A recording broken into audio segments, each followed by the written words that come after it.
जी, अस्सलाम वालेकुम। जी, कैसे हैं आप? सब ठीक हैं? जी, कैसे हैं आप? सब ठीक हैं?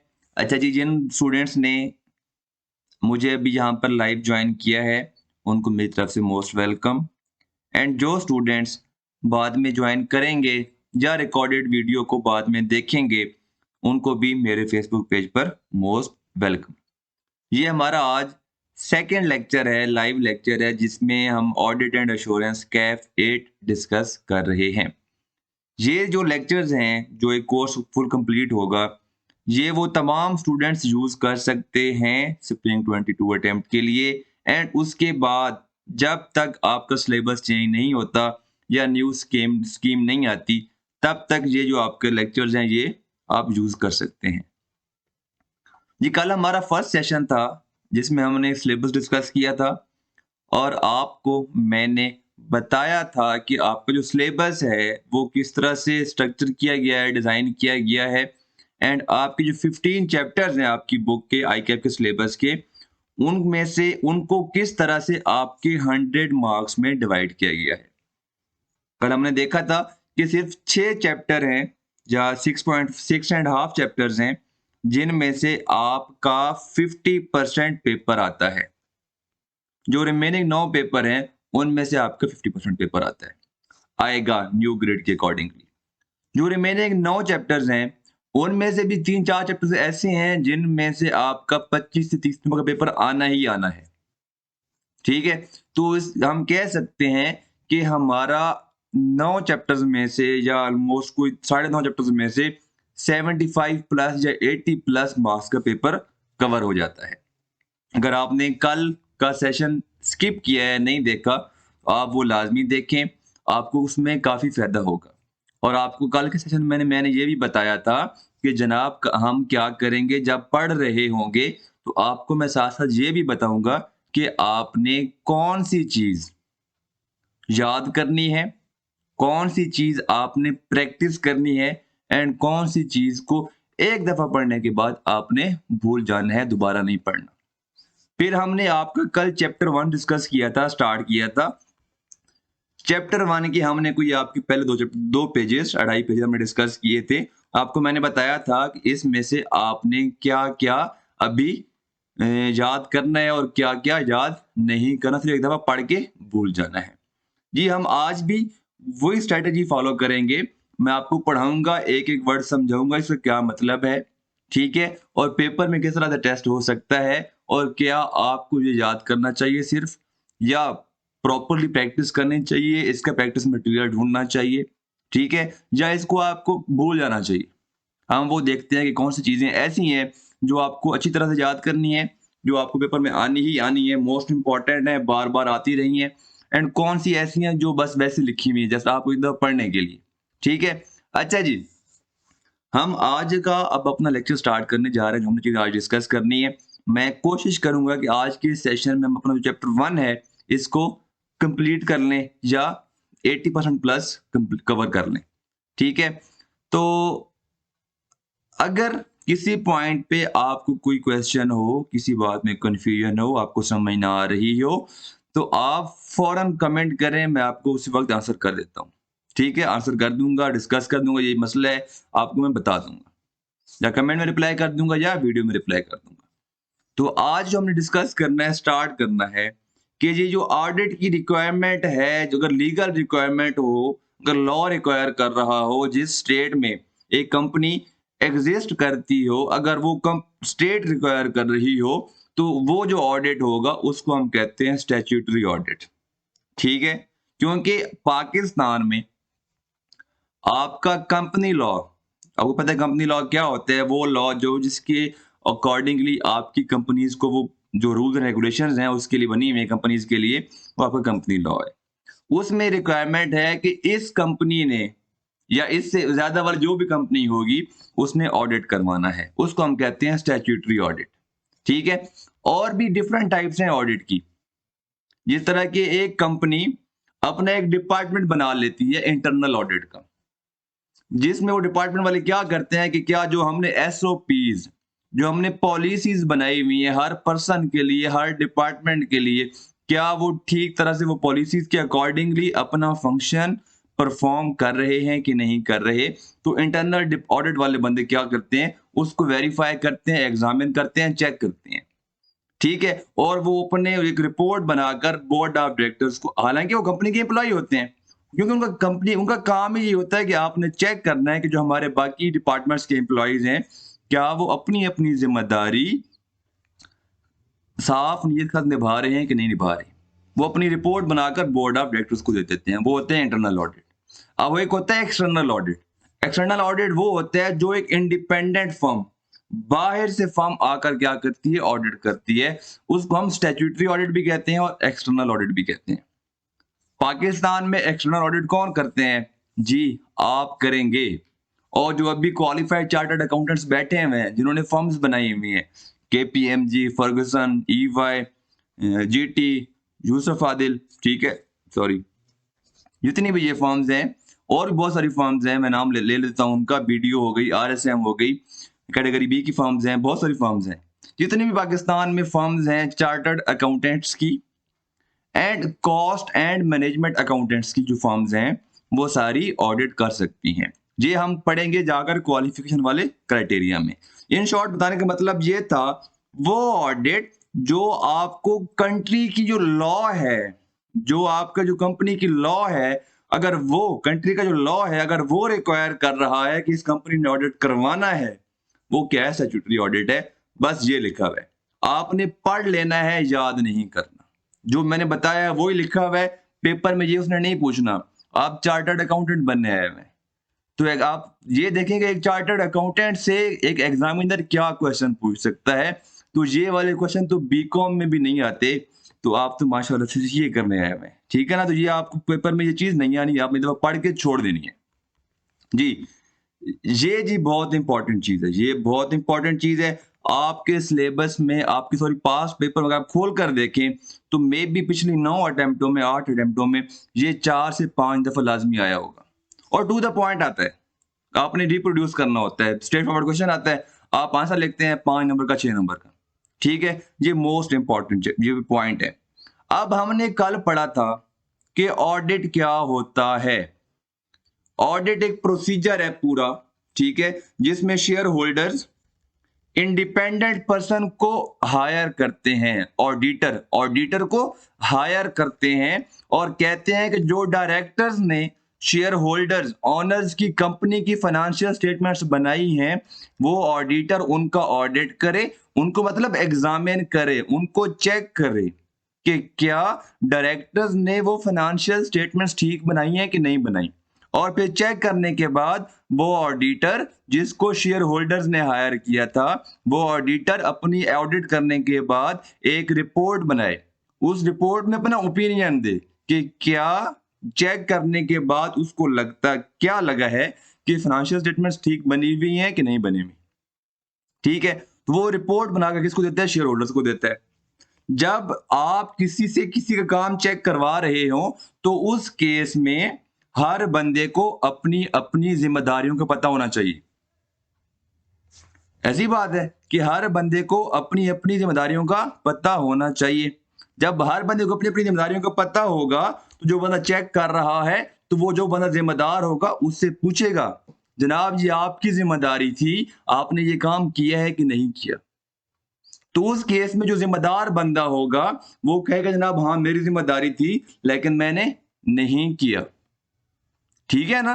इसीलिए हमारे पास ऑडिट में हम देखेंगे कि लॉ ने, ऑडिटिंग स्टैंडर्ड्स ने बता दिया है कि मैनेजमेंट की क्या रिस्पॉन्सिबिलिटीज हैं एंड ऑडिटर की क्या रिस्पॉन्सिबिलिटीज हैं।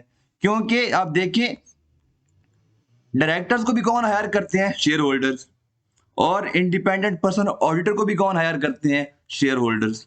तो दोनों की अपनी अपनी रिस्पॉन्सिबिलिटीज है, मैनेजमेंट की, डायरेक्टर्स की अपनी है, एंड इंडिपेंडेंट पर्सन ऑडिटर की अपनी है। दोनों अकाउंटेबल किसको है, शेयर होल्डर्स को है, क्योंकि डायरेक्टर्स ने भी रिपोर्ट देनी है शेयर होल्डर्स को। रिपोर्ट कौन सी देनी है, annual account, financial statements. And जो ऑडिटर है उसने भी रिपोर्ट किसको देनी है, फाइनल शेयर होल्डर्स को देनी है। तो इसलिए हम देखेंगे, आप पढ़ेंगे, मैं आपको बताऊंगा कि जनाब ये जो रिस्पॉन्सिबिलिटीज हैं वो क्या किसकी हैं, मैनेजमेंट की हैं, एंड ये रिस्पॉन्सिबिलिटीज किसकी हैं, ऑडिटर की हैं। आप देखें कि ऑडिटर चेक करने आया हुआ है फाइनेंशियल स्टेटमेंट्स, ठीक है, इंडिपेंडेंट पर्सन। क्या फाइनेंशियल स्टेटमेंट्स के रिलेटेड कोई भी रिस्पॉन्सिबिलिटी ऑडिटर की हो सकती है? नहीं हो सकती, क्योंकि वो खुद उसको चेक करने आया हुआ है। अगर उसकी अपनी रिस्पॉन्सिबिलिटी होती या हो है, तो फिर उसको वो कैसे इंडिपेंडेंट रहकर चेक करेगा, अपनी गलती निकालेगा। इसीलिए वो बताते हैं कि डायरेक्टर्स की फुल एंड फाइनल रिस्पॉन्सिबिलिटी है सारी की सारी, कि उन्होंने फाइनेंशियल स्टेटमेंट्स बनानी है। फाइनेंशियल स्टेटमेंट्स बनाने के लिए जो उन्होंने काम करने हैं, अपने जो कंट्रोल्स लगाने हैं, बंदे हायर करने हैं, एंट्रियां रिकॉर्ड करने के लिए, रिकॉर्ड्स मेंटेन करने के लिए, ठीक है, वो सारी रिस्पॉन्सिबिलिटीज हैं डायरेक्टर्स की। जो ऑडिटर की रिस्पॉन्सिबिलिटीज हैं हम वो बाद में पढ़ेंगे। अब यहाँ पर वही बातें लिखी हुई हैं जब भी आपको मैंने सादा अल्फाज में समझाई है। अब हम देखते हैं कि यहाँ पर क्या लिखा हुआ है। जी, तो अब हम देखते हैं कि पहली रिस्पॉन्सिबिलिटी क्या है हमारे पास डायरेक्टर्स के रिलेटेड, सॉरी मैनेजमेंट के रिलेटेड या डायरेक्टर्स के रिलेटेड। दो चार्ज विद गवर्नेंस मींस आपके बोर्ड ऑफ डायरेक्टर्स, ठीक है, एंड मैनेजमेंट मींस आपका चीफ एग्जीक्यूटिव ऑफिसर, आपके जीएम जो बैठे होते हैं, जो डिपार्टमेंटल हेड्स होते हैं, ठीक है, रीजनल हेड होते हैं, आपके डिविजनल हेड होते हैं, वो सारे क्या होते हैं, मैनेजमेंट होती है। जो ऑपरेशंस की क्या होती है रिस्पॉन्सिबिलिटी, उन्होंने क्या की होती है, बोर्ड ऑफ डायरेक्टर्स ने डेलीगेट की होती है मैनेजमेंट को। एंड जो एट द एंड जो फाइनल रिस्पॉन्सिबिलिटी किसकी होती है, अकाउंटेबल कौन होते हैं, शेयर होल्डर के सामने बोर्ड ऑफ डायरेक्टर्स होते हैं, एंड बोर्ड ऑफ डायरेक्टर्स के सामने अकाउंटेबल होते हैं, मैनेजमेंट अकाउंटेबल होती है। अब हम देखते हैं कि जनाब इनकी रिस्पॉन्सिबिलिटीज क्या है with respect to the audit and contrary to what many members of the public think. It is management and those charged with governance which are responsible for prevention and detection of fraud. क्या मतलब हुआ कि हम तो कह रहे थे कि ऑडिटर जाता है और ऑडिटर जाकर क्या करता है, ऑडिट करता है, एग्जामिन करता है। जो बंदा जो चीज चेक करने जाता है तो वही गलती चेक करता है या वो फ्रॉड चेक करता है, ठीक है। तो यहां पर वो कह रहे हैं कि एक्चुअली में जो रिस्पॉन्सिबिलिटी है वो मैनेजमेंट की है, कि वो ऐसे एसओपीज बनाए, ऐसे कंट्रोल्स बनाए, ऐसी पॉलिसीज बनाए, मतलब बोर्ड ऑफ डायरेक्टर्स या सीनियर मैनेजमेंट, कि कंपनी में फ्रॉड करने के चांसेस ही कम हो, ना होने के बराबर हो।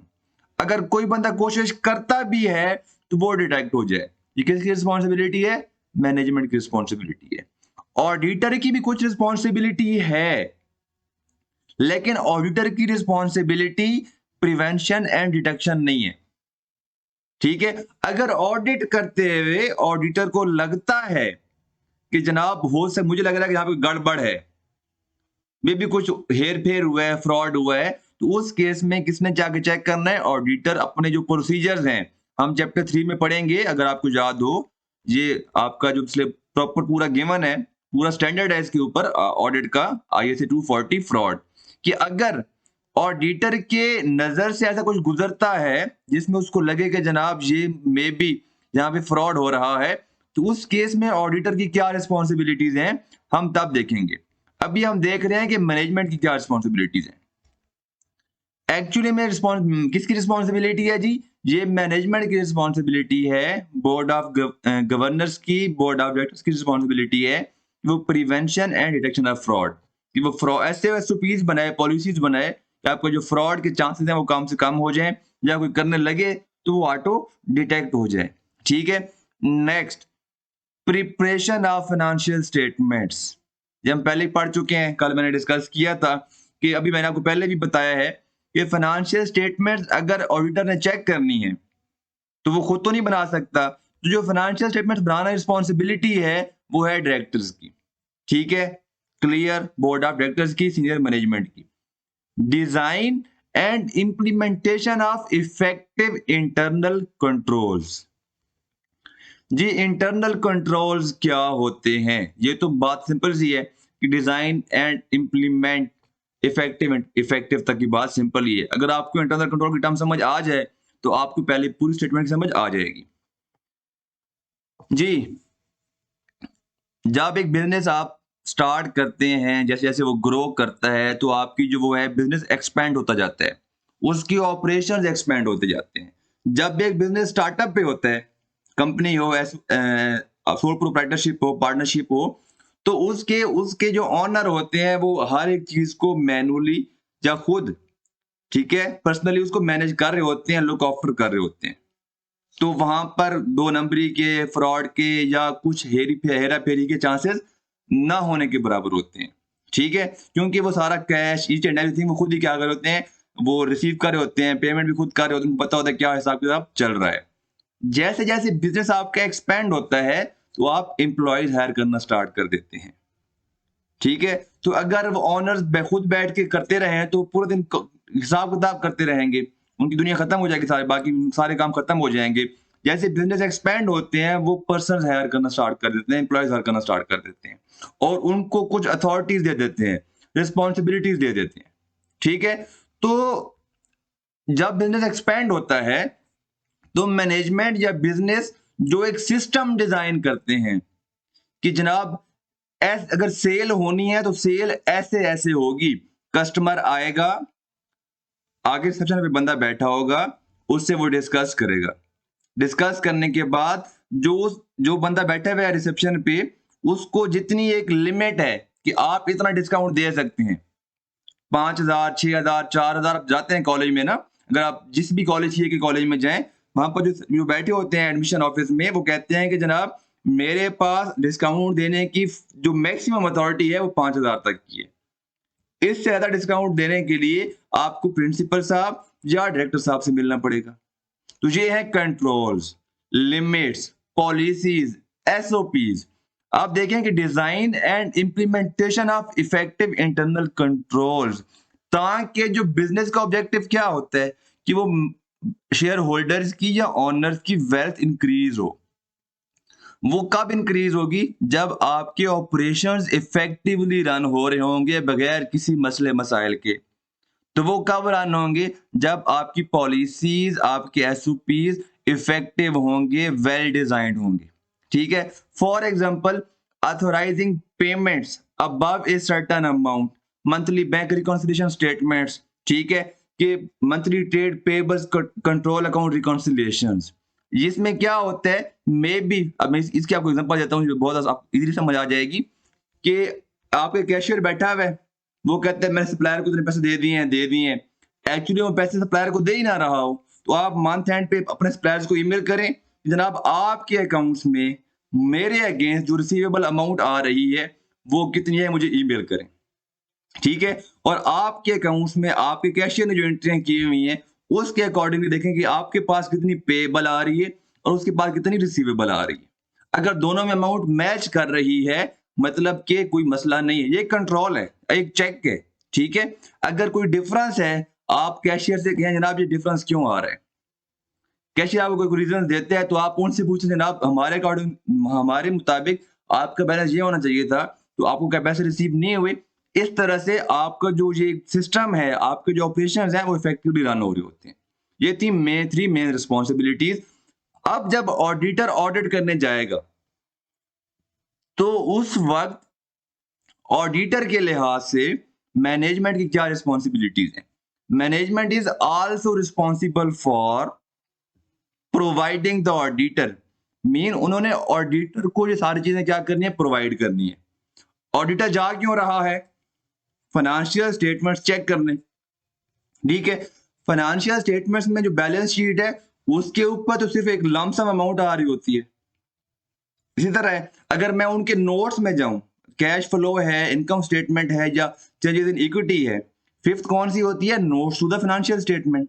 अगर मैं उनके नोट्स में जाऊं उसमें भी सिर्फ फिगर्स लिखी होती हैं, तो उनको मैं क्या चेक कर सकता हूं, मेरे पास क्या एविडेंस है कि उन्होंने जो नोट्स में, इवन के ट्रायल बैलेंस में भी जो फिगर्स लिखी हुई है वो ठीक लिखी हुई है, ठीक है, या लेजर में जो चीजें लिखी हुई है वो ठीक लिखी हुई है। तो मुझे सोर्स तक जाना है जहां से एंट्री रिकॉर्ड हो रही है।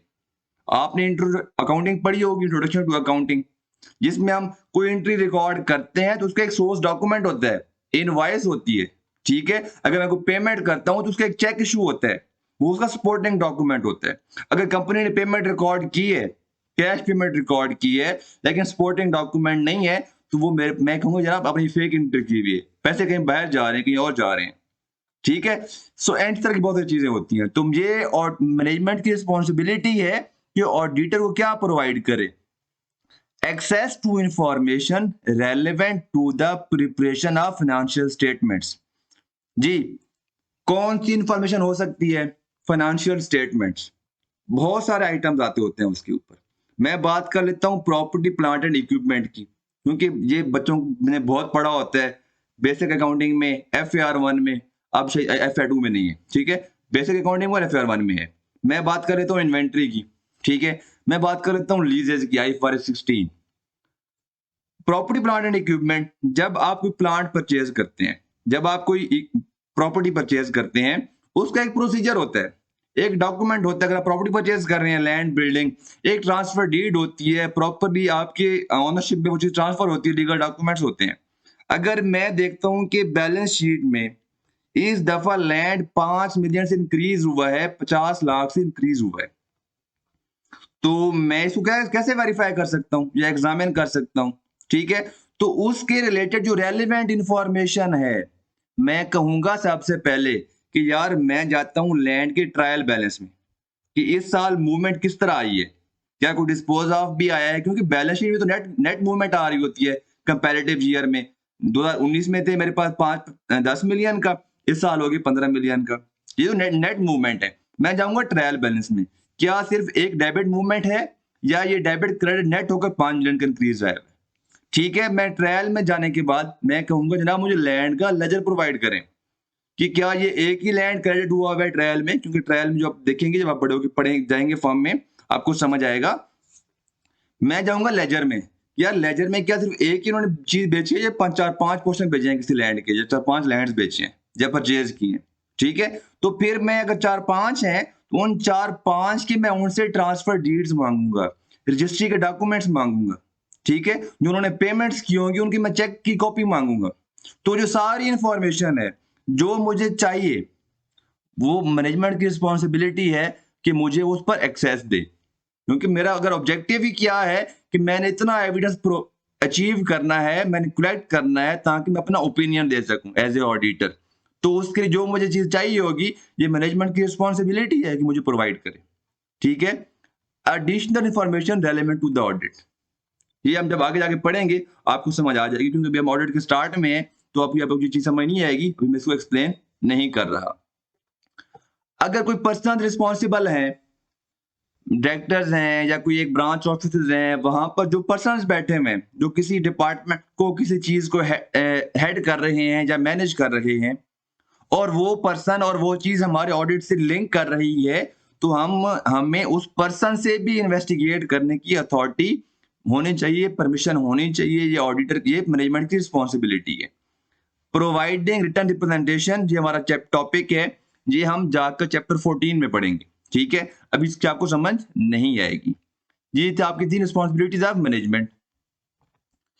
मोस्ट इंपॉर्टेंट, ठीक है, ये आपका मोस्ट इंपॉर्टेंट था जी।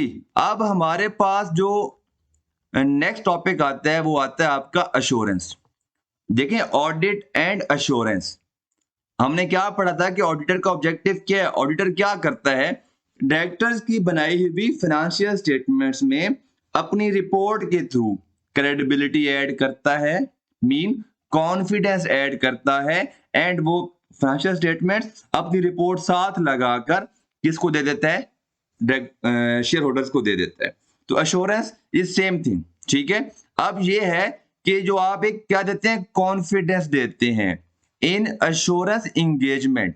इंगेजमेंट मीन कोई एग्रीमेंट, इंश्योरेंस इंगेजमेंट मीन ऐसा एग्रीमेंट जिसमें एक पार्टी ने कोई तसल्ली देनी है, ठीक है, कोई कॉन्फिडेंस देना है, उस एग्रीमेंट का जो ऑब्जेक्टिव होना है। In an assurance engagement, an assurance firm is engaged by one party to give an opinion. Assurance firm mean auditor, independent person, is engaged by one party to give an opinion. कौन सी party engage करती है? Share holders engage करते हैं on a piece of information on piece of information कौन सी चीज है? आपकी फाइनेंशियल स्टेटमेंट्स हैं। That has been prepared by another party, उनको किसने बनाया होता है? आपके मैनेजमेंट ने, आपके डायरेक्टर्स ने बनाया होता है। इसलिए हम कहते हैं कि जो हमारा एश्योरेंस एंगेजमेंट होती है, ये 3 पार्टी रिलेशनशिप होता है, जिसमें एक पार्टी बनाती है, एक पार्टी हायर करती है। जो पार्टी हायर होती है, वो हायरिंग पार्टी के बिहाफ पर क्या करती है? उसको एग्जामिन करती है, चेक करती है, अपना ओपिनियन देती है। अब ये जो हमारा ओपिनियन है, उस ओपिनियन में हम क्या दे रहे हैं? क्रेडिबिलिटी दे रहे हैं। आप क्या दे रहे हैं? उसको आप एक कॉन्फिडेंस दे रहे हैं। ठीक है? क्योंकि अगर ऑडिटर ने ऑडिट करना है फाइनेंशियल स्टेटमेंट्स को, फाइनेंशियल स्टेटमेंट जो सारा डाटा है, वो किसने आपने चेक करना है, एग्जामिन करना है, आप फिर ही रिपोर्ट देंगे। जो ट्रांजैक्शंस पूरे साल में हुई हैं, तो क्या ऑडिटर उन चीजों को 1 मंथ में, 2 मंथ में चेक कर सकता है सारी की सारी चीजों को? नहीं कर सकता। अगर वो करना चाहेगा तो उसकी फीस ज्यादा बन जाएगी और कंपनी और मैनेजमेंट उतनी फीस पे नहीं कर सकती। अगर वो उतनी फीस दे दे तो उनका जो बिजनेस है लॉस में चला जाएगा। इसका मतलब ये हुआ कि जो बिजनेस कर रहे हैं वो ऑडिटर के लिए कर रहे हैं, अपने लिए तो नहीं कर रहे।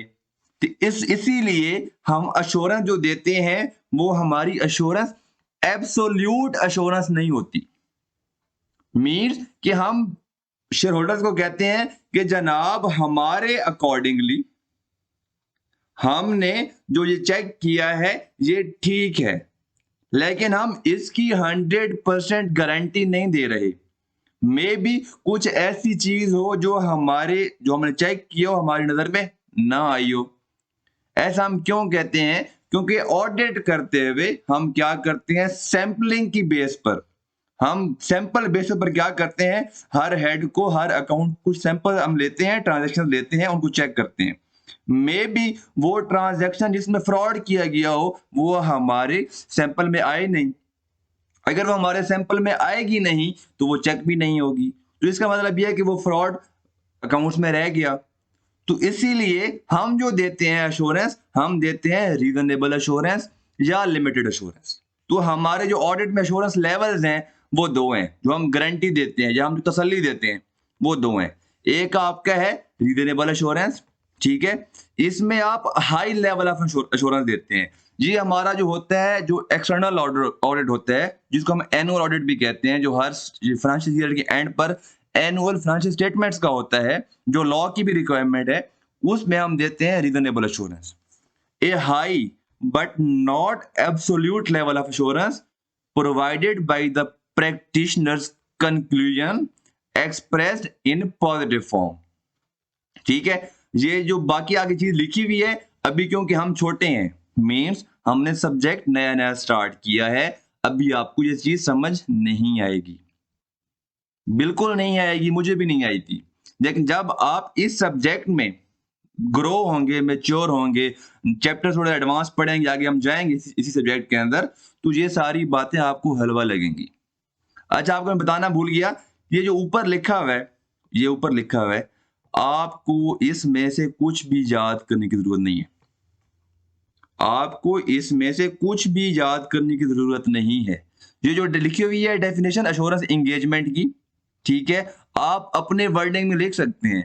एश्योरेंस एंगेजमेंट क्या है? जिसमें एक एश्योरेंस फर्म, इंडिपेंडेंट फर्म को वन पार्टी हायर करती है कि वो एक सब्जेक्ट मैटर पर या एक पीस ऑफ इंफॉर्मेशन पर अपना ओपिनियन दे जो किसी और ने बनाई है। इतनी सी बात है, अपनी वर्डिंग में लिख सकते हैं, ठीक है? और इसकी जो आपकी ऑडिटिंग स्टैंडर्ड में डेफिनेशन लिखी हुई है, वो अगले पेज पर लिखी हुई है, जहां पर ये लिखी हुई है मुश्किल वाली स्टैंडर्ड वाली डेफिनेशन। बात सेम है, हम जाके पढ़ते हैं, लेकिन वर्डिंग डिफिकल्ट हो जाती है, थोड़ा मुश्किल हो जाता है, ठीक है?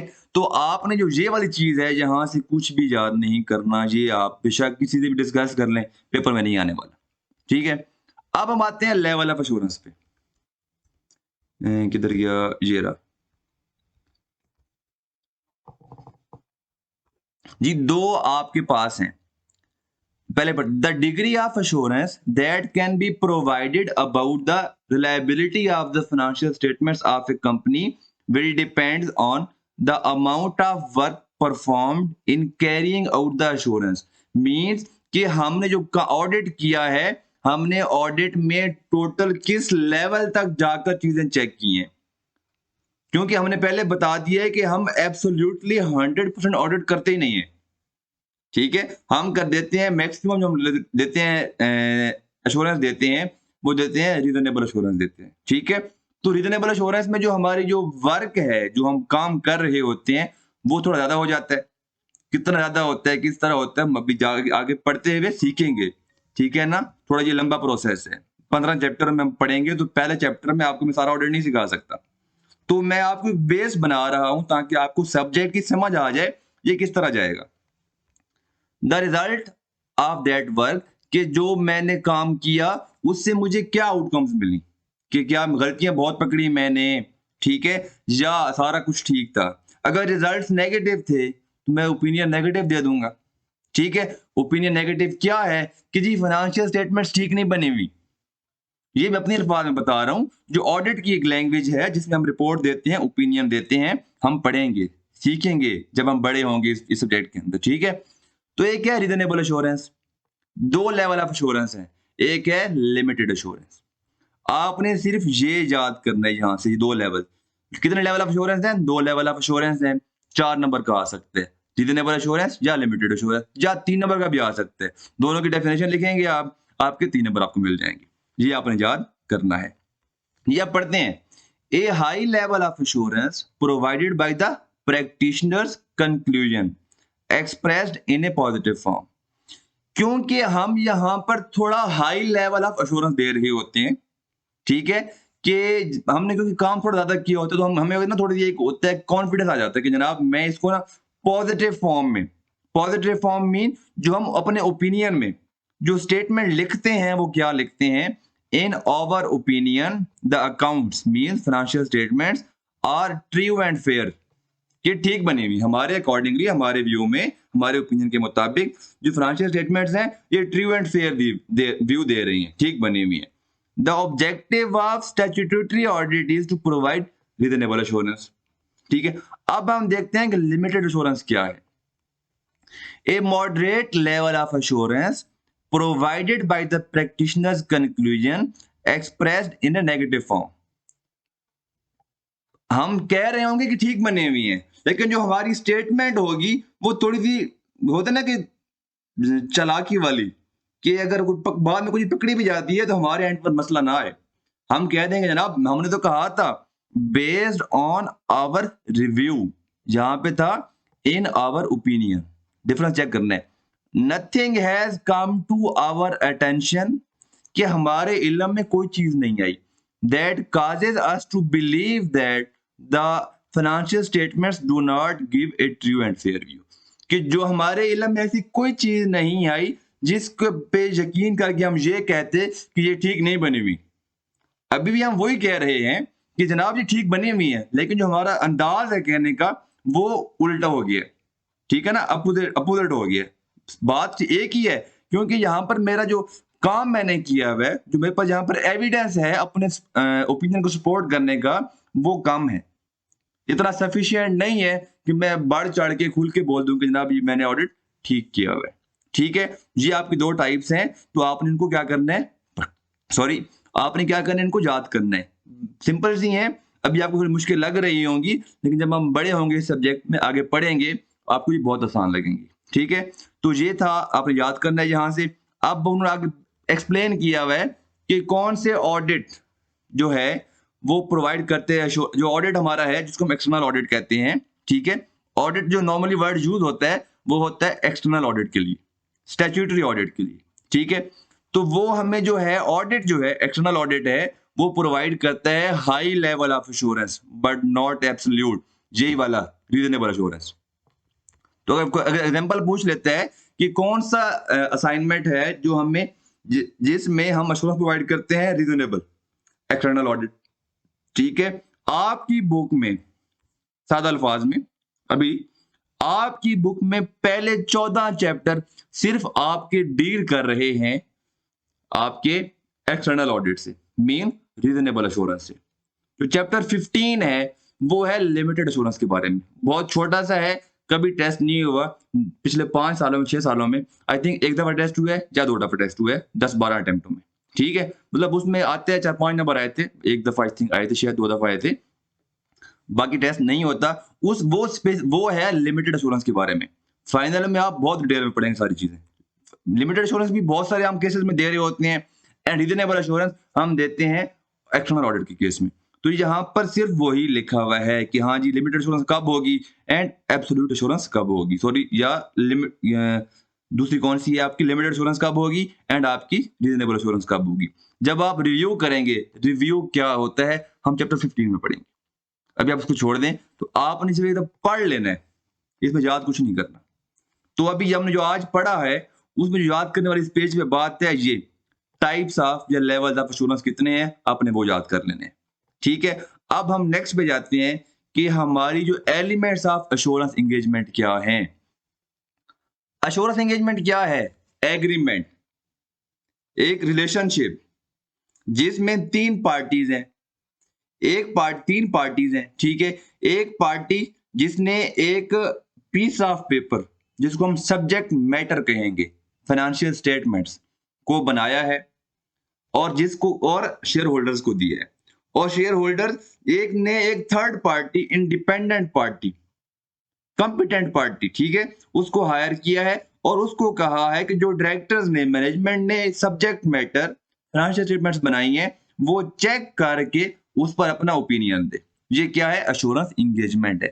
अब इसमें एलिमेंट्स क्या क्या हैं, मींस कि कब एक एंगेजमेंट एश्योरेंस एंगेजमेंट होगी, जब उसमें ये 5 जो एलिमेंट हैं ये एग्जिस्ट करते होंगे, तब भी वो क्या होगी? एश्योरेंस एंगेजमेंट होगी। वरना क्या होगी, या फाइनल लेवल पे जाके पढ़ेंगे, ठीक है। Assurance engagement, an engagement in which a practitioner aims to obtain sufficient appropriate evidence। Practitioner कौन है? Auditor, independent person. उसका क्या ऑब्जेक्टिव है, क्या एम है कि वो सफिशिएंट एप्रोप्रिएट एविडेंस, मीन वो जितने उसके पास वो चेक करके चीजें, डॉक्यूमेंट्स देखकर भी ठीक हैं कि नहीं है, अपने पास सफिशिएंसी बना ले कि अब जो एप्रोप्रिएट एविडेंस भी हो। क्योंकि उसने क्या करना है, उन फाइनेंशियल स्टेटमेंट्स पर ओपिनियन देना है। अगर आप एक किसी पे एक ओपिनियन दे रहे हो तो आपको अपने ओपिनियन को बैक करने के लिए, जस्टिफाई करने के लिए आपके पास एविडेंस होना चाहिए। In order to express a conclusion, opinion, design, जो उसने एक कंक्लूजन डिजाइन करना है, क्यों डिजाइन करना है? To enhance the degree of confidence, credibility add करनी है of the intended users. Intended users कौन है? यूजर्स ऑफ फाइनेंशियल स्टेटमेंट्स कौन होते हैं? आपने ये चीजें पढ़ी हुई हैं अकाउंटिंग के अंदर, share holders, government, suppliers, lenders, ठीक है। आपके ये सारे क्या होते हैं? यूजर्स होते हैं। बेशक हायर कौन करते हैं? शेयर होल्डर्स करते हैं, क्योंकि मेन यूजर्स कौन होते हैं? रिस्क किसका होता है? सारे पैसे उन्होंने लगाए होते हैं, पहला रिस्क सोने का ही है। फिर आपके गवर्नमेंट का भी होता है, तभी तो गवर्नमेंट कहती है कि आपने ऑडिट करवाना है। टैक्सेस हैं, टैक्सेस के अलावा जो उसमें जहां पर एम्प्लॉय काम कर रहे होते हैं, वहां पर जो बैंकों ने लोन लिए होते हैं, जो वहां पर सप्लायर्स ने सप्लाई की होती है माल, ठीक है, वो भी तो गवर्नमेंट के अंदर ही आते हैं, तो उनके इंटरेस्ट का भी ख्याल करना होता है। ये सारे क्या है? इंटेंडेड यूजर्स हैं। तो उन सब का कॉन्फिडेंस इंक्रीज करना है कि जनाब ये फाइनेंशियल स्टेटमेंट्स बनी हुई हैं, ये ठीक बनी हुई हैं। तो ये ऑडिटर के ऊपर बहुत बड़ी रिस्पॉन्सिबिलिटी है। उसके एक साइन के ऊपर कितनी दुनिया यकीन कर रही होती है, ठीक है। ये एक ऑडिटर के एक साइन पर एक बैंक एक कंपनी को अरबों रुपए कर्जा दे देता है। जनाब ऑडिटर ने कह दिया ये ठीक बनी हुई है, ठीक बनी हुई है, बिजनेस चल रहा है, ये हमारा लोन रिपे कर सकते हैं फ्यूचर में, अरबों रुपए का वो लोन दे देते हैं, ठीक है ना। ये पावर है आपकी। आगे चलते हैं। Other than the responsible party, आप देखें जो मैनेजमेंट है वो भी तो यूजर्स में आती है ना, क्योंकि उन्होंने डिसीजन ले रहे होते हैं कि अब हमारे साल के प्रॉफिट्स ये हैं, फ्यूचर में प्रॉफिट्स ये, हमने ये इतनी अचीवमेंट करनी है। तो जो वो कॉन्फिडेंस इनहांस कर रहे हैं वो इंटेंडेड यूजर का कर रहे हैं, लेकिन उसमें जो रिस्पॉन्सिबल पार्टी है सब्जेक्ट मैटर की, वो कौन है? मैनेजमेंट है। अबाउट द सब्जेक्ट मैटर, ठीक है। सब्जेक्ट मैटर फंक्शन कौन सी है आपकी यहाँ पर? वो है financial statements. That is the outcome of the measurement और evaluation of an underlying assessment subject matter against criteria. Criteria क्या है हम जहां पर देखते हैं, ये पड़ा हुआ है, ये पड़ा हुआ है यहाँ पर, ठीक है ना। ये आपकी क्या है, एश्योरेंस एंगेजमेंट है। अब इसके एलिमेंट्स हैं 5। पहला है 3 पार्टी रिलेशनशिप, दूसरा है सब्जेक्ट मैटर। 3 पार्टी रिलेशनशिप क्या है, practitioner, independent person, auditor. Responsible party कौन सी है, मैनेजमेंट, डायरेक्टर्स, ठीक है, वो लिखी हुई बातें आपने देख लेनी है। इंटेंडेड यूजर्स, शेयर होल्डर्स, जहां पर मेन शेयर होल्डर्स हैं, ठीक है, इन स्टैट्यूटरी ऑडिट। बाकी जो ऑडिट होते हैं जिसमें रिव्यू होता है हम वो बाद में देखेंगे। आपको मैं बता देता हूं कि कभी कभार जब एक बिजनेस कंपनी, कभी कभार नहीं मैक्सिमम ऐसा होता है, जब एक कंपनी बैंक के पास जाती है कि जनाब ये हमारी पिछले साल की रिपोर्ट है और ये हमारी इस साल की फर्स्ट क्वार्टर की या सेमी एनुअली फाइनेंशियल स्टेटमेंट्स हैं, तो हमारी परफॉर्मेंस अच्छी जा रही है, हमें अपने ऑपरेशंस को हमने इनहांस करना है, एक्सटेंड करना है, एक्सपेंड करना है, आप हमें इतने का लोन दे दें, फैसिलिटी दे दें। तो बैंक वाले कहते हैं जनाब ठीक है आपकी बात, आप हमारा बिजनेस ही यही है कि हम आपको क्या करें कि लोन दें और हमारे पास कस्टमर्स हैं, हम उनसे इंटरेस्ट लें, लेकिन आप क्योंकि अमाउंट ज़्यादा डिमांड कर रहे हैं तो हमारी आपसे रिक्वेस्ट है कि आप क्या करें, किसी फर्म के पास जाकर उनसे आप अपनी फाइनेंशियल स्टेटमेंट्स को रिव्यू करवा लें, ठीक है। उसमें हम क्या करते हैं, एनालिटिकल प्रोसीजर्स लगाते हैं, कुछ हमारे पास हैं प्रोसीजर्स, कुछ हम जो हमारे पास रूल्स एंड रेगुलेशंस हैं जो हम फॉलो करते हैं, कुछ हमने तरीकेकार हमने आगे पढ़ने हैं, वो फॉलो करने के बाद ऑडिटर क्या करता है, एक रिव्यू ओपिनियन दे देता है। कौन सा ओपिनियन, लिमिटेड एश्योरेंस वाला, रिव्यू वाला, कि जनाब मेरे इल्म में ऐसी कोई चीज नहीं आई रिव्यू करते हुए जो मुझे ये कहने पर मजबूर करे कि ये अकाउंट्स ठीक नहीं बने हुए, ठीक है। तो उस केस में जो होता है, ये जो यहाँ पर क्यों ना टर्म यूज की, the share holders in statutory audit. अब जो है बैंक वाले केस में यूजर कौन है, अब बैंक वाले केस में आपका इंटेंडेड यूजर्स कौन है, बैंक है, ठीक है, और आप कौन है, प्रैक्टिशनर है। रिस्पॉन्सिबल पार्टी कौन सी है, मैनेजमेंट है, ठीक है। रिस्पॉन्सिबल पार्टी इधर हमेशा मैनेजमेंट ही रहेगी। प्रैक्टिशनर कौन रहेगा, चार्टर्ड अकाउंटेंट या ऑडिटर रहेगा, या कॉस्ट मैनेजमेंट अकाउंटेंट भी रहेगा क्योंकि वो भी ऑडिट कर सकते हैं। जो इंटेंडेड यूजर्स हैं वो वेरी करेंगे सिचुएशन टू सिचुएशन। हम क्योंकि बात कर रहे हैं स्टैट्यूटरी ऑडिट की, हमारा मैक्सिमम सिलेबस इसी को कवर करता है, तो हम यहां पर कहेंगे शेयर होल्डर्स, ठीक है। सब्जेक्ट मैटर ये क्या है, पढ़ते हैं। This is the data such as financial statements that have been prepared by a responsible party for the practitioner to evaluate। जी यहां पर वो कह रहा है सच एज फाइनेंशियल स्टेटमेंट्स, क्योंकि हमारे स्कोप में कैफ 8 में सिर्फ फाइनेंशियल स्टेटमेंट्स ही हैं तो हमने ज्यादा डिटेल में नहीं जाना। आप ये कहें कि सब्जेक्ट मैटर क्या है, फाइनेंशियल स्टेटमेंट्स हैं, ठीक है। जो कौन प्रिपेयर करती है, रिस्पॉन्सिबल पार्टी प्रिपेयर करती है, मैनेजमेंट प्रिपेयर करती है, ताकि जो प्रैक्टिशनर है उस पर अपना ओपिनियन दे, उसको इवेल्युएट कर सके, ठीक है। Another example might be a cash flow forecast to be reviewed by the practitioner। ये बात आप छोड़ दें, चलो लिखिए हुए बता देता हूं कि ऐसा होता है कि जब एक कंपनी गोइंग कंसर्न नहीं रहती या लॉसेस में जा रही होती है, तो जो ऑडिटर उनका ऑडिट करने जाते हैं तो उनके अपने मौजूदा हालात को देखकर तो ऑडिटर कहता है जनाब आपको तो बिजनेस गोइंग कंसर्न है ही नहीं, तो आप अपनी फाइनेंशियल स्टेटमेंट्स को ऐसे बनाएं, क्योंकि वो आपके अकाउंटिंग स्टैंडर्ड्स हैं, आप बड़े होकर पढ़ेंगे। तो मैनेजमेंट कहती है कि जनाब हमारी जो फ्यूचर प्रोजेक्शंस हैं, जो हमारे प्लान्स हैं, हमने जो चीज़ें आगे इन्वेस्टमेंट्स करनी है, जो हम चीज़ें आगे हमने जो पॉलिसीज बनाई हुई हैं, उसके अकॉर्डिंगली हमारा बिजनेस क्या हो जाएगा, दोबारा गोइंग कंसर्न बन जाएगा, मीन हम प्रॉफिट्स अर्न करने लग जाएंगे। वो 4 से 5 सालों का एक प्रोजेक्शंस फोरकास्ट बनाकर पेश कर देते हैं प्रैक्टिशनर को, जो उनका एक ऑडिटर बैठा होता है, ऑडिट करने आया होता है। ऑडिटर कहता है कि यार ये तो मैं कैसे इस पे रिलाय करूं।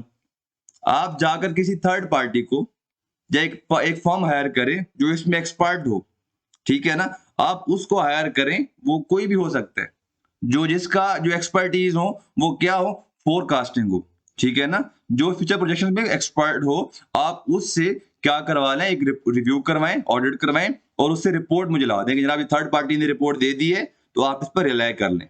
मैं रिलाय कर लूंगा, ये वो बात हो रही है। तो अभी मैंने कहा है कि अभी ये हमारा पहला चैप्टर है, ये हमारा ऑडिट का स्टार्ट है।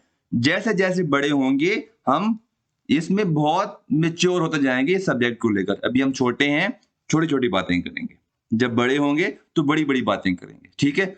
अभी आपको मैं थोड़ी बहुत बड़ी बड़ी बातें बता रहा हूँ साथ में, ताकि आपको समझ आए कि ऑडिट क्या है, थोड़ा सा इंटरेस्ट डेवलप हो। नेक्स्ट है सूटेबल क्राइटेरिया। ये हम कह सकते हैं कि जनाब अगर मैंने एक चीज चेक करने जा रहा हूं, मैंने चेक क्या करना है, मुझे पता तो होना कि वो चीज किस चीज को फॉलो करके बनाई गई है, तो फिर मैं उसको चेक करूं कि क्या एक्चुअली में उसके अकॉर्डिंगली वो बनाई गई है कि नहीं बनाई गई। ऐसी बात है, तो मुझे पता हो, ठीक है ना। हमने यहां पर एक बात की थी, ये पहले पेज में, ये पहले पेज में, कि the main objective of audit is to enable an auditor to convey an opinion as to whether or not financial statements of an entity are prepared according to an applicable financial reporting framework। ये जो applicable financial reporting framework है, यही तो है sorry आपका suitable criteria, ठीक है। मतलब ये हुआ कि इस क्राइटेरिया के अकॉर्डिंगली फाइनेंशियल स्टेटमेंट्स बनी हुई होनी चाहिए।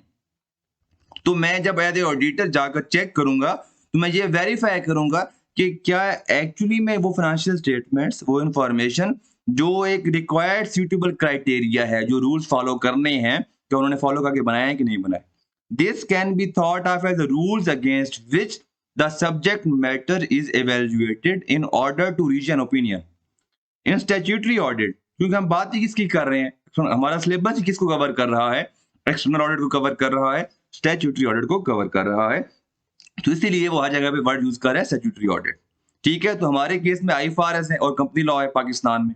हम किसको फॉलो करते हैं, IFRS, international financial reporting standards follow करते हैं अपने अकाउंटिंग में, ठीक है। अब नेक्स्ट है एविडेंस। एविडेंस क्या होता है, अब क्योंकि ऑडिटर ने अश्योरेंस एंगेजमेंट होना क्या है, एक पहले रिलेशनशिप बनेगा, ठीक है। सब्जेक्ट मैटर जी किस पे क्या करना है, वो किस तरह बनाया गया है।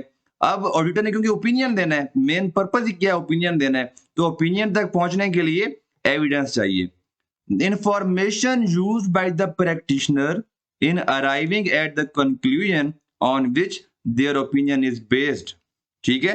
कि वो सारी इंफॉर्मेशन जिसके ऊपर बेस कर रहा है ऑडिटर का ओपिनियन, या अपने ओपिनियन को जस्टिफाई करने के लिए ऑडिटर जो इंफॉर्मेशन सामने दिखाएगा, जी देखिए मैंने ये ओपिनियन इसलिए दिया है क्योंकि मेरे पास ये इंफॉर्मेशन है, तो ये इंफॉर्मेशन के अकॉर्डिंगली आपका चीज काम गलत किया हुआ है आपने, इसलिए मैंने कहा है कि ये चीज गलत बनी हुई है।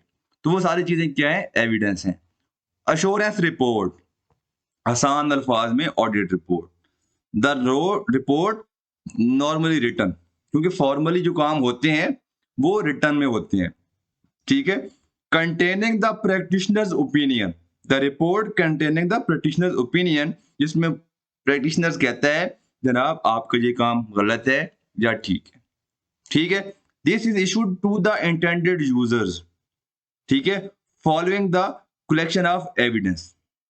किसको इशू करते हैं, शेयर होल्डर्स को। अगर बैंक ने कहा है तो बैंक को इशू करेंगे, ठीक है, बैंक के नाम पर कर देंगे। वो हम देखेंगे क्या होती है, हमारे सिलेबस में चीजें नहीं है, आपको इसमें बता दूंगा जब हम रिपोर्ट वाला सेक्शन पढ़ रहे होंगे। तो ये था आपका एश्योरेंस एंगेजमेंट। इसको आपने लफ्ज बाय लफ्ज याद नहीं करना, याद जरूर करना है, पेपर में आता है, बहुत दफा आ चुका है। आप अगर अपने वर्डिंग में आपने ये एलिमेंट्स याद करने हैं, कौन से हैं, 3 पार्टी रिलेशनशिप है, ठीक है, सब्जेक्ट मैटर है, सब्जेक्ट क्राइटेरिया है, सूटेबल क्राइटेरिया है, एविडेंस है, एश्योरेंस रिपोर्ट है। आगे अपनी वर्डिंग में लिख लें, आप पर डिपेंड करता है, कोई मसला नहीं है। आई कैप आपको क्रैमिंग नहीं करवाना चाह रहा, उसको पता है कि क्रैमिंग हर कोई कर लेता है, वो आपको एक प्रोफेशनली कॉम्पिटेंट पर्सन बनाना चाहता है। वो ये डिमांड करता है कि जनाब आपको समझ है कि नहीं है। अगर आप आ जाते हैं, ऑडिट करते हैं, आपको इन टर्मिनोलॉजीज की, इन चीजों की नो हाउ है कि नहीं है, ठीक है ना। तो आपने उसको समझाना है कि जनाब ये टर्म्स लिखी हुई हैं, जो नाम है, जो एलिमेंट्स हैं, वो तो नाम तो वही रहने हैं, तो इसका ये मतलब है, वो आपको पूरे नंबर देगा। आप किसी टीचर से कंसल्ट कर लें, ये बात मैं गलत नहीं कह रहा, ठीक है। इस तरह आपने लेकर चलना है। अब हम पहुंच गए हैं कंपनी लॉ, जो हमारा रिक्वायरमेंट देता है कि ऑडिटर कि क्वालिफिकेशन ऑडिटर अपॉइंट किसने करना है। ऐसा करते हैं, ये सेक्शन हम कल पढ़ लेंगे नेक्स्ट वीडियो में, ये को काफी लेंथी है, इकट्ठा पढ़ेंगे। हम आज पढ़ लेते हैं हमारी limitations and advantages of audit. जो हमारा ऑडिट है, एक्सटर्नल ऑडिट है, उसके एडवांटेजेस क्या हैं, ठीक है। ये देखें जी, an external audit provides the following benefits.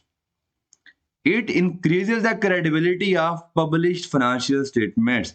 जो फाइनेंशियल स्टेटमेंट मैनेजमेंट ने बनाई होती हैं, उसकी क्रेडिबिलिटी क्या कर देते हैं, इंक्रीज कर देता है। ये ऑब्जेक्टिव ही तो यही था, शेयर होल्डर्स हायर ही तो इसलिए करते हैं, तो सबसे पहला एडवांटेज यही है। It confirms to management that they have performed their statutory duties correctly। ठीक है। अब यहां पर ये क्यों लिखा हुआ है? जब हम ऑडिट करते हैं तो हम देखते हैं कि क्या ये कंपनी, क्योंकि अब आप कभी कैफ लेवल पे हैं, आपको बता देता हूं, जो आप फाइनल में पढ़ेंगे तो आप देखते, हम ये चेक करते हैं कि क्या इस कंपनी ने, मैनेजमेंट ने जो स्टैट्यूटरी रिक्वायरमेंट्स थी, जो लॉ की रिक्वायरमेंट्स थी, अगर कंपनी लिस्टेड है तो उसकी कंप्लायंस बढ़ जाती है, उसकी स्टॉक शेयर की कंप्लायंस भी होती है, उसकी आपकी जो है एससीपी की कंप्लायंस भी होती है, सारी बहुत सी कंप्लायंस बढ़ जाती हैं। तो हम हर एरिया चेक करते हैं, स्टैट्यूटरी रिक्वायरमेंट जो मैनेजमेंट की हैं, जो उन्होंने परफॉर्म करनी है, क्या उन्होंने की है कि नहीं की। अगर रिपोर्ट ठीक है तो मतलब क्या है कि मैनेजमेंट ने अपनी सारी रिस्पॉन्सिबिलिटीज क्या की हैं, परफेक्टली परफॉर्म की, ठीक है। It provides assurance to management that they have complied with non-statutory requirements such as corporate governance requirements। corporate governance requirements क्या होती हैं, ये आप फाइनल में जाकर पढ़ेंगे, इसकी आपकी जो टेस्टिंग है वो यहाँ पर नहीं होनी, ठीक है ना, क्योंकि आपका सिलेबस जो है कॉर्पोरेट गवर्नेंस ये क्या होती है, कैसे होती है, ये आपका पार्ट है कॉर्पोरेट लॉ का एंड एडवांस ऑडिट का। कॉर्पोरेट लॉ मीन आपका सीफैप 2, ठीक है। बाकी यही है कि वो भी आपको मैनेजमेंट को फायदा मिल रहा है कि जनाब हाँ हमने अपना काम ठीक किया। नेक्स्ट है, it provides feedback on the effectiveness of internal control where internal controls are weak और एडुकेट मीन इनएडुकेट। मतलब ये हुआ कि अगर फाइनेंशियल स्टेटमेंट्स ठीक बनी हुई हैं, ठीक है, इसका मतलब है जो कंपनी के कंट्रोल्स थे ठीक थे, प्रॉपर्ली वो बने हुए भी थे और फॉलो भी हो रहे थे, जो पॉलिसीज थी वो फॉलो भी हो रही थी। तो अगर रिपोर्ट गलत होती और कंपनी में अगर कंट्रोल्स बने हुए हैं, पॉलिसीज बनी हुई हैं, उसके होते हुए भी अगर आपकी जो रिपोर्ट है वो गलत जा रही है, मीन फाइनेंशियल स्टेटमेंट्स गलत बनी हुई हैं, तो इसका मतलब यह है कि आपकी कंट्रोल्स हैं वो इनएडुकेट हैं, या वो इनइफेक्टिव हैं, या वो वीक है। तो आपको उस पर उनको इम्प्रूव करना चाहिए। तो ये आपके हैं बेनिफिट्स स्टैट्यूटरी ऑडिट के। अब हम देखते हैं कि लिमिटेशंस क्या हैं। ये जो आपका शायद पेपर में मैं कहता हूं कि हर दूसरी अटेम्प्ट में आता है या हर तीसरी अटेम्प्ट में आता है, टू द पॉइंट आता है। आप पास्ट पेपर उठा लें, कोई सिनेरियो नहीं है। आपको मैंने बताया था कि चैप्टर 1 में एक ही टॉपिक है आपका सेक्शन 3, ठीक है, इसलिए इसको मैंने आज छोड़ दिया है, इसको मैं बाद में कल पढ़ाऊंगा तो डिटेल में पढ़ेंगे। तो अगर आज स्टार्ट करता हूँ लेक्चर लंबा हो जाएगा। सिर्फ वो वाला जो सेक्शन 3 है वहां से आपका क्या आना है, सिनेरियो आना है, बाकी आपका सारा क्या आना है, टू द पॉइंट आना है, रिप्रोड्यूस करना आना है, ठीक है। The main limitations of an audit are its cost, ठीक है। The cost of an audit can be very high. आगे समझ, यही सबसे पहला रीजन यही है कि हम क्या देते हैं, रीजनेबल एश्योरेंस देते हैं, एब्सोल्यूट एश्योरेंस नहीं देते, क्योंकि रीजनेबल एश्योरेंस की भी फर्म्स बहुत ज्यादा कॉस्ट चार्ज कर रही होती हैं। आप यकीन कर, मैं आपको बता देता हूं कि जो बिग फोर्स हैं, अगर आप कंपनीज देखें, अगर आप कोई भी लिस्टेड कंपनी है जो जिसके अकाउंट स्टॉक एक्सचेंज पर अवेलेबल हैं, तो आप उसके जाएं अदर एक्सपेंसेस में, अदर एक्सपेंसेस के ब्रेकअप में जाएं, वहां पर आप देखेंगे कि जो ऑडिट फर्म्स हैं बड़ी, क्योंकि बड़ी कंपनियों की फर्म्स बड़ी होती हैं, जैसे केपीएमजी, ईवाई या फर्गुसन, उनकी जो फीस होती है वो 3-3 करोड़ रुपए होती है, मीन 30 मिलियन सिर्फ ऑडिट करवाने की। तो इसी वजह से ये भी हम देते हैं रीजनेबल एश्योरेंस, ठीक है। अगर हम देने लग जाए एब्सोल्यूट एश्योरेंस तो हमारे बंदे वहां 6 महीने बैठे रहेंगे, 7 महीने बैठे रहेंगे, तो उस केस में कॉस्ट डबल क्या ट्रिपल हो जाएगी। ये रीजन है कि हम क्या देते हैं, रीजनेबल एश्योरेंस देते हैं जी। अब जब हमारा स्टाफ वहां पर बैठा होता है, ठीक है। तो कंपनी का जो फाइनेंस डिपार्टमेंट है वो ऑडिटर के साथ लगा रहता है। उनको जो ऑडिटर चीजें कहते हैं यार मुझे ये एविडेंस प्रोवाइड करो, मुझे ये एविडेंस प्रोवाइड करो। तो उस केस में जो कंपनी के स्टाफ का अपना काम होता है वो रह जाता है। ठीक है।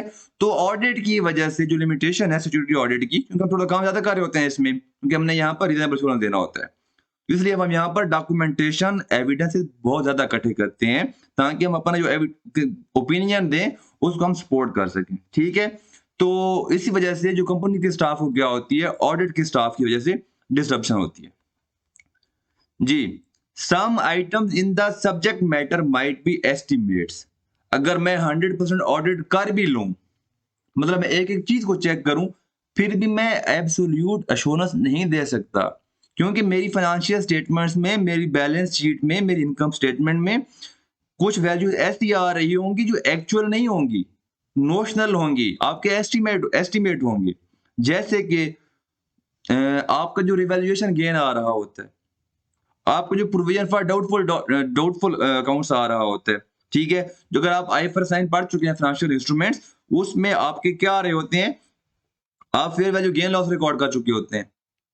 आपका जो पीपी की अगर हम बात कर लें, वो आपकी होती है एक प्रोविजन फॉर डिसमेंटलिंग कॉस्ट, ठीक है। आप कॉस्ट का पार्ट बनाते हैं, वो भी आपकी क्या होती है कि एस्टिमेट होता है, जिसको आपने पीवी पे रिकॉर्ड किया होता है डिस्काउंटिंग करके। ठीक है। तो इस वजह से जो आपकी एस्टिमेट्स हैं, तो मैं इसको एस्टिमेट्स की बेस पर जो मेरा ओपिनियन है वो जजमेंटल होता है। ठीक है। तो अब ये एक लिमिटेशन ये भी हमारे पास है। तो जो most fraud will include an attempt to deliberately conceal the truth or misrepresent information। जनाब सादा से अल्फाज में, फ्रॉड वो होता है जो पकड़ा नहीं गया, पकड़ा नहीं जाता। जो पकड़ा जाता है वो फ्रॉड नहीं होता, मिस्टेक होती है।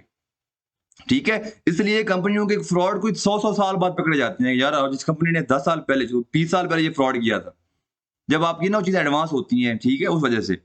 तो इसलिए अगर एक जो लिमिटेशन है कि फ्रॉड अगर हो सकता है हुआ हो, और आप जितना भी कर लें, क्योंकि आपने ऑडिट करना होता है सैंपल बेसिस पर।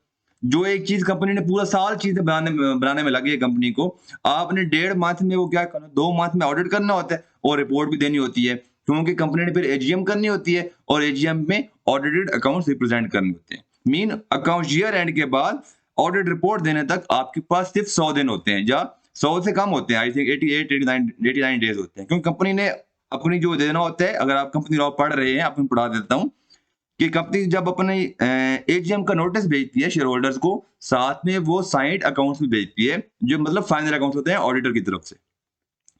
तो टाइम ही कम होता है आपके पास, मतलब 2 महीने हैं, आपके पास 10-12 बंदे हैं जो ऑडिट कर रहे हैं, ठीक है। 10-12 बंदे 2 महीनों में बिलियन जिसका रेवेन्यू है, तो कितना चेक कर लेंगे। तो इस वजह से फ्रॉड पकड़े जाने के चांसेस 0.00001% होते हैं, क्योंकि वो अगर जो वही बात है, जो पकड़ा गया वो गलती है, जो नहीं पकड़ा जाता वो फ्रॉड होता है। तो ये भी एक लिमिटेशन है। In order to balance cost and efficiency, the auditor routinely uses sampling rather than test every item। अभी आपको मैंने पहले बताया था कि हम सैम्पलिंग की बेस पर क्या करते हैं, ऑडिट करते हैं, हम हर चीज चेक नहीं करते। ठीक है। हर क्लाइंट में कुछ इनहेरिटेंट लिमिटेशन होती हैं, कुछ आइटम्स ऐसे आ रहे होंगे फाइनेंशियल स्टेटमेंट्स में, मैं जो भी कर लूं, एक लिमिटेशन है उस कंपनी के बिजनेस की नेचर की वजह से। ये उसको हम इनहेरेंट रिस्क कहते हैं ऑडिट की लैंग्वेज में। चैप्टर 3 में हमने पढ़नी है रिस्क असेसमेंट, हम वहां पर डिटेल में डिस्कस करेंगे। ठीक है। आगे फिर जो लिखा हुआ है ऑडिट एविडेंस के बारे में लिखा हुआ है, ये चैप्टर 4 में हम पढ़ेंगे, उसके बाद आपको ये डिटेल में समझ आ जाएगा। तो ये था हमारा आज का लेक्चर। इंशाल्लाह नेक्स्ट लेक्चर में हम इसको कंप्लीट कर लेंगे। ठीक है। आपने ये जो हमने आज पढ़ा उसमें से याद क्या क्या करना है, इस पेज को आपने याद कर लेना है। याद कर लें, अपनी वर्डिंग में नोट्स बनाकर, पॉइंट बनाकर याद कर लें, वो आप पर डिपेंड करता है। मैं आपको बार बार कह रहा हूं, आप अपनी वर्डिंग में लिखें या बुक का रटा रटाया लिख दें, नंबर आपको पूरे मिलने हैं, बस लिख कर ठीक आए। अपनी वर्डिंग में लिखें तो ठीक लिख कर आए। आपने यहां से क्या याद करना है, आपने यहां से ये याद करना है, ये एलिमेंट्स ऑफ एश्योरेंस एंगेजमेंट, ये आपने आदमी याद करना है अपनी वर्डिंग में, या रटा रटाया क्रैम कर लें, आप पर डिपेंड करता है। फिर आपने इस पेज पे याद करना है आपकी लेवल्स ऑफ एश्योरेंस, ठीक है?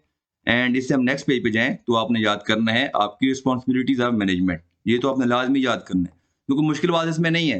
पहली बात है प्रिवेंशन डिटेक्शन ऑफ फ्रॉड, ठीक है? नोट्स बना लें, आपको सारा कुछ समझ आ जाएगा।